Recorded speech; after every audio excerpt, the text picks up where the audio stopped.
మహాగణాధిపతయే నమః. శ్రీమాత్రే నమః. మాచిరాజ్ భక్తి ప్రేక్షకులందరికీ నమస్కారం.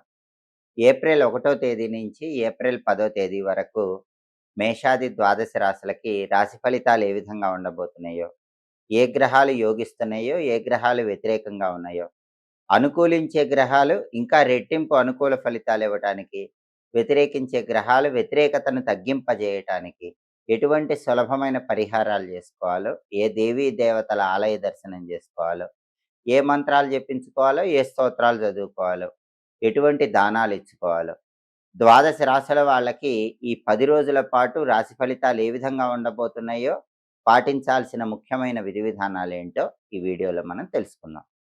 ముందుగా మేషరాశి. మేషరాశి వాళ్ళకి ఏప్రిల్ 1వ తేదీ నుంచి ఏప్రిల్ 10వ తేదీ వరకు ఈ 10 రోజుల్లో కూడా ప్రధానంగా గ్రహాల సంచారాన్ని మనం పరిశీలించినట్లయితే సూర్యుడు 12వ స్థానంలో వ్యయస్థానంలో వ్యతిరేక ఫలితాలు ఇస్తూ సంచారం చేస్తున్నాడు. 12వ స్థానంలో సూర్యుడి సంచారం ఉన్నప్పుడు ఆఫీసులో శత్రువులు ఎక్కువగా ఉంటారు. కాబట్టి పై అధికారులతో మాట్లాడేటప్పుడు, సహోద్యోగులతో మాట్లాడేటప్పుడు గొడవలు రాకుండా జాగ్రత్తగా మాట్లాడుకునే ప్రయత్నం చేయాలి. మీరు ఆఫీసులో ఎంత కష్టపడ్డా సరే, కష్టానికి తగిన ప్రతిఫలం మాత్రం వేరే వాళ్ళకి వెళ్ళిపోతూ ఉంటుంది. అయినప్పటికీ సహనంతో ఎదుటి వాళ్ళని పట్టించుకోకుండా మీ పని మీరు చేసుకుంటూ ముందడుగు వేసే ప్రయత్నం చేయటం చాలా అవసరం. అలాగే రాజకీయాల్లో ఉన్నవాళ్ళు కూడా రహస్య శత్రువులు పెరిగే అవకాశం ఉంది. కొంచెం అప్రమత్తంగా ఉండాలి. తండ్రి వైపు ఉన్న బంధువులు కూడా లేనిపోని వివాదాలు సృష్టించే అవకాశం ఉంది. కాబట్టి తండ్రి తరపు బంధువులతో మాట్లాడేటప్పుడు, వాళ్ళతో వ్యవహరించేటప్పుడు కొంచెం జాగ్రత్తగా వ్యవహరించడం మంచిది. వ్యవసాయ రంగంలో ఉన్న వాళ్ళకు కూడా వ్యవసాయ పరంగా కొన్ని ఒడిదుడుకులు అనేవి కనిపిస్తూ ఉంటాయి. అటువంటప్పుడు సమయస్ఫూర్తితో నిర్ణయాలు తీసుకోవటం అవసరం. సూర్యుడు వ్యయస్థానంలో 12వ స్థానంలో ఉన్నాడు కాబట్టి రాజకీయ రంగంలో, వ్యవసాయ రంగంలో శ్రమ ఎక్కువ ఉంటుంది, ఫలితం కొంచెం తక్కువ ఉంటుంది. అలాగే ఉద్యోగ రంగంలో కూడా ఒత్తిడి, ఆటుపోట్లు ఇటువంటివి ఎదురయ్యే సూచనలు ఎక్కువగా ఉన్నాయి. వ్యయంలో సూర్యుడిచ్చే వ్యతిరేక ఫలితాలు పోవాలంటే నానబెట్టిన గోధుమలు బెల్లంతో కలిపి ఆవుకు తినిపించటం, లేదా కేజింబావు గోధుమలు పంతులు గారికి దానం ఇచ్చుకోవటం చేయాలి. అలాగే సూర్యుడికి అధిష్టాన దైవం శ్రీమన్నారాయణమూర్తి కాబట్టి సూర్యుడి బలం పెరగటానికి ఓం నమో నారాయణాయ అష్టాక్షరి మంత్రాన్ని రోజు 21 సార్లు చదువుకోవాలి. విష్ణు సహస్రనామ స్తోత్రం వినటం, విష్ణు సంబంధమైన ఆలయానికి వెళ్ళి ధ్వజస్తంభం దగ్గర దీపం వెలిగించుకోవటం ద్వారా సూర్యుడు వ్యయస్థానంలో ఇచ్చే వ్యతిరేక ఫలితాలన్నీ తొలగిపోతాయి. అలాగే మేషరాశి వాళ్ళకి ఈ 10 రోజుల్లో బుధుడు 11వ స్థానంలో సంచారం చేస్తూ అద్భుతంగా యోగిస్తున్నాడు.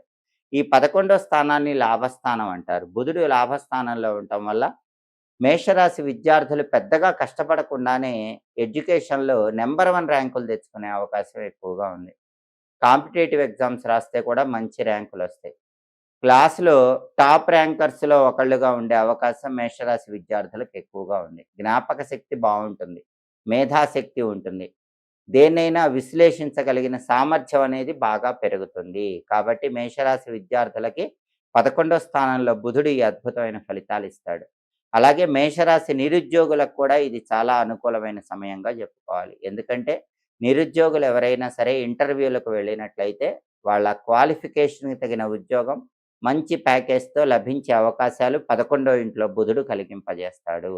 కాబట్టి నిరుద్యోగులకు ఉద్యోగ ప్రాప్తి యోగం ఉంది. వ్యాపారస్తులకైతే వ్యాపారంలో పోటీ ఎంత ఉన్నప్పటికీ మీకు ఎక్కువ లాభాలు వచ్చే అవకాశం ఉంది. వ్యాపారం 3 పువ్వులు 6 కాయలుగా విరాజిల్లే సూచనలు ఎక్కువగా ఉన్నాయి. వ్యాపార రంగంలో ఉన్న మేషరాశి వాళ్ళకి చాలా అద్భుతమైనటువంటి లాభాలు వచ్చే సూచనలు ఎక్కువగా ఉన్నాయి. విద్యారంగం, వ్యాపార రంగంలో చాలా బాగుంటుంది. నిరుద్యోగులకు బాగుంటుంది. కేవలం ఉద్యోగ రంగంలో ఉన్న వాళ్ళకు మాత్రమే ఉద్యోగంలో ఒడిదుడుకులు అనేవి కనిపిస్తూ ఉంటాయి. బుధుడు 11వ స్థానంలో ఈ అద్భుతమైన ఫలితాలన్నీ మేషరాశి వాళ్ళకి ఇస్తాడు.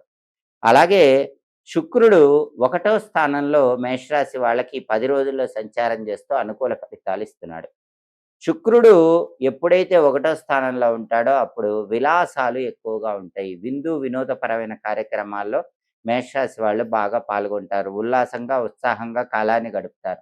మృష్టాన్న భోజన ప్రాప్తి యోగం ఉంటుంది. అంటే బ్రహ్మాండమైన రుచికరమైన విందు భోజనాన్ని స్వీకరించే అవకాశం ఉంటుంది. కళాకారులకు చాలా అనుకూలమైన సమయం. మంచి మంచి అవకాశాలు అందిపుచ్చుకోగలుగుతారు. కుటుంబంలో గూడా సభ్యుల మధ్య ఐక్యత పెరుగుతుంది. ధనలాభం కలుగుతుంది. వస్తులాభం కలుగుతుంది. కొత్త కొత్త వస్తువులను కొనుగోలు చేయగలుగుతారు. శుక్రుడు మేషరాశిలోనే సంచారం జేయటం వల్ల, జన్మంలోనే సంచారం జేయటం వల్ల ఇంట్లో సంతోషకరమైన వాతావరణం చోటు చేసుకుంటుంది. కుటుంబంలో ఉల్లాసంగా, ఉత్సాహంగా మేషరాశి వాళ్ళు కాలాన్ని గడిపే అవకాశాలు ఎక్కువగా ఉన్నాయి. అలాగే కుజుడు మేషరాశి వాళ్ళకి ఈ 10 రోజుల్లో 11, 12 స్థానాల్లో సంచారం చేస్తున్నాడు. మొదటి 2 రోజులు 11వ స్థానంలో సంచారం చాలా అద్భుతంగా ఉంది. కాబట్టి మేషరాశి వాళ్ళు ఏప్రిల్ 1, ఏప్రిల్ 2 ఈ 2 తేదీల్లో ప్రాపర్టీస్ కొనే యోగం ఎక్కువగా ఉంది. ఉన్న ప్రాపర్టీస్ మంచి రేటుకి అమ్ముకునే యోగం ఎక్కువగా ఉంది. రియల్ ఎస్టేట్‌లో బావుంటుంది. బ్యాంక్ లోన్‌లు శాంక్షన్ అయ్యే అవకాశం కూడా ఏప్రిల్ 1, 2 తేదీల్లో ఉంది. సోదరుల వల్ల కూడా మంచి ప్రయోజనాలుంటాయి. కానీ ఏప్రిల్ 3 నుంచి ఏప్రిల్ 10 తేదీ మధ్యలో మాత్రం కుజుడు వ్యయస్థానంలో ఉన్నాడు కాబట్టి రహస్య శత్రువులుంటారు, ఖర్చులుంటాయి. ఈ విషయంలో కొంచెం అప్రమత్తంగా ఉండాలి. ఏప్రిల్ 3 నుంచి ఏప్రిల్ 10 మధ్యలో ఎదుటి వాళ్ళ ఏడుపు, నరపీడ ఎక్కువగా పనిచేస్తుంది. శత్రుబాధలుంటాయి కాబట్టి, ఆ సమయంలో అందరూ కూడా ఓం నమో నారసింహాయ అనే మంత్రాన్ని రోజు 21 సార్లు చదువుకోవటం, లక్ష్మీ నృసింహ కరావలంబ స్తోత్రం చాంటింగ్ వినటం, నానబెట్టిన కందులు బెల్లంతో కలిపి ఆవుకు తినిపించడం, లేదా కేజింబావు కందులు ఎర్ర వస్త్రంలో మూటగట్టి బ్రాహ్మణుడికి దానం ఇవ్వటం చేయాలి. అప్పుడు 3వ తేదీ నుంచి 10వ తేదీ వరకు కుజుడిచ్చే వ్యతిరేక ఫలితాలు తొలగింపజేసుకొని అనుకూల ఫలితాలు పొందవచ్చు. మొత్తం మీద మేషరాశి వాళ్ళకి ఈ ఏప్రిల్ 1వ తేదీ నుంచి ఏప్రిల్ 10వ తేదీ మధ్యలో సూర్యుడి బలం లేదు. ఆ తర్వాత 3వ తేదీ నుంచి కుజుడి బలం లేదు. కేవలం ఈ గ్రహాలకు సంబంధించిన ఈ శక్తివంతమైన పరిహారాలు చేసుకోండి. బుధుడు, శుక్రుడు బ్రహ్మాండంగా ఉన్నాడు. వాటి వల్ల అనుకూల ఫలితాలు పొందవచ్చు. మేషరాశి వాళ్ళకి ఈ 10 రోజుల్లో కూడా ఈ పరిహారాలు చేసుకుంటే అద్భుతమైన ప్రయోజనాలు అందిపుచ్చుకోవచ్చు. ద్వాదశ రాశుల వారికి ఈ పరాభవ నామ సంవత్సరంలో నిత్యావసర వస్తువులకు సంబంధించి అనేక రకాలైన సమస్యలు ఎదురవుతున్నాయి. పెట్రోల్ పరంగా, డీజిల్ పరంగా ప్రజలందరూ అనేక రకాలైన ఇబ్బందులు ఎదుర్కొంటున్నారు. అలాగే సిలిండర్ల పరంగా కూడా ఇబ్బందులు ఎదుర్కొంటున్నారు. ఇలా నిత్యావసర వస్తువుల పరంగా ఇబ్బందులు ఎదుర్కోవటానికి కారణం ఏంటంటే, పరాభవ నామ సంవత్సరంలో గ్రహ కూటములు ఎక్కువ వచ్చినాయి. పంచగ్రహ కూటములు ఏర్పడ్డాయి. అలాగే గురువుకి సంచారంలో మార్పులనేవి ఎక్కువ సార్లు జరిగింది. గురువు అతిచారం వల్ల ముందుకు వెళ్ళటము, మళ్ళీ వెనక్కి రావటము, ఇటువంటివన్నీ కూడా పరాభవ నామ సంవత్సరంలో జరిగినాయి. ఈ గురువు అతిచారం ఉండటం వల్ల, పంచగ్రహ కూటములు ఏర్పడటం వల్ల యుద్ధ వాతావరణం నెలకొనటం, శాంతి భద్రతలు తగ్గటం, నిత్యావసర వస్తువుల పరంగా ఇబ్బందులు ఏర్పడటం, ఇవన్నీ కూడా జరుగుతున్నాయి. అయితే ప్రజలెవ్వరూ కూడా దీని గురించి భయపడాల్సిన అవసరం లేదు. అతి త్వరలోనే అన్ని రకాలుగా పరిస్థితుల్లో మార్పొస్తుంది. శాంతి భద్రతలు చోటు చేసుకుంటాయి. నిత్యావసర వస్తువుల పరంగా ఉన్న ఇబ్బందుల నుంచి, సమస్యల నుంచి సులభంగా బయటపడవచ్చు.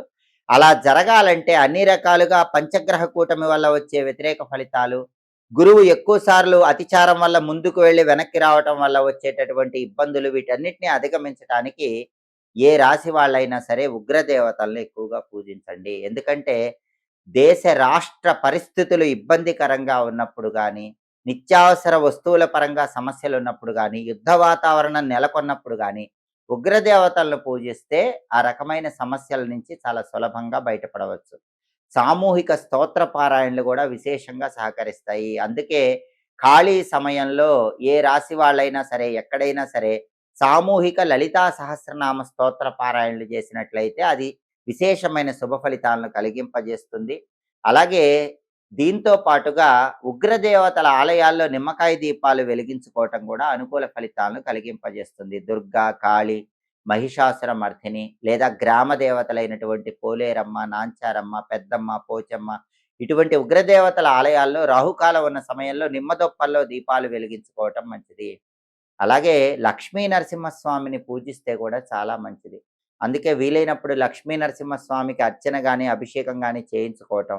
అలాగే ప్రజలందరూ కూడా ఏ రాశి వాళ్ళైనా సరే అనునిత్యము కూడా ఈ సమస్యల నుంచి దేశ రాష్ట్రాలు తొందరగా బయటపడటానికి స్నానం చేసి ఇంట్లో దీపం పెట్టి ఉగ్రం వీరం మహావిష్ణుం జ్వలంతం సర్వతోముఖం నృసింహం భీషణం భద్రం మృత్యోర్మృత్యుం నమామ్యహం అంటూ సుదర్శన మంత్రాన్ని 9 సార్లు లేదా 11 సార్లు చదువుకోవటం ద్వారా కూడా ఈ రకమైన సమస్యల నుంచి సులభంగా బయటపడవచ్చు.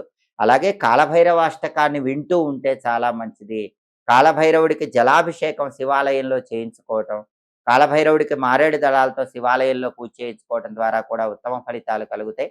దేశ రాష్ట్రాల్లో వచ్చినటువంటి ఈ విపత్కర పరిస్థితులన్నిటి నుంచి బయటపడటానికి ఈ ప్రత్యేకమైన పరిహారాలు ఏ రాశి వాళ్ళైనా, ఏ నక్షత్రం వాళ్ళైనా చేయండి. మీకు నిత్యావసర వస్తువుల పరంగా వచ్చేటటువంటి సమస్యల నుంచి బయటపడటానికి కూడా ఈ పరిహారాలు విశేషంగా సహకరిస్తాయి. అలాగే అందరూ కూడా కష్ట పరిస్థితులు ఎక్కువగా ఉన్నప్పుడు ఓం రామ్ రామ్ రామ్ రామ్ రామ్ రామ్ రామ్ రామ్ మమ విపదం నాశయ స్వాహ అని ఎల్లవేళలా మనసులో స్మరించుకుంటూ ఉండండి. ఈ సమస్యల నుంచి బయటపడండి. ఎప్పటికప్పుడు గ్రహాల సంచారంలో వచ్చే మార్పుల వల్ల ద్వాదశ రాశుల వాళ్ళు రాశి ఫలితాలు తెలుసుకోవాలంటే, అలాగే దాంతో పాటుగా దినఫలాలు, మాస ఫలాలు వీటన్నిటి గురించి తెలుసుకోవాలంటే మాచిరాజు భక్తి ఛానల్ తప్పకుండా చూడండి. మా వీడియోస్ మీకు నచ్చినట్లయితే మా ఛానల్ లైక్ చేయండి, కామెంట్ చేయండి. మా ఛానల్ వీడియోస్ 10 మంది మిత్రులకు షేర్ చేయండి. మా ఛానల్ సబ్స్క్రైబ్ చేసుకోండి. పక్కనున్న బెల్ సింబల్ నొక్కటం మాత్రం మర్చిపోకండి. సర్వే జనాః సుఖినో భవంతు. స్వస్తి.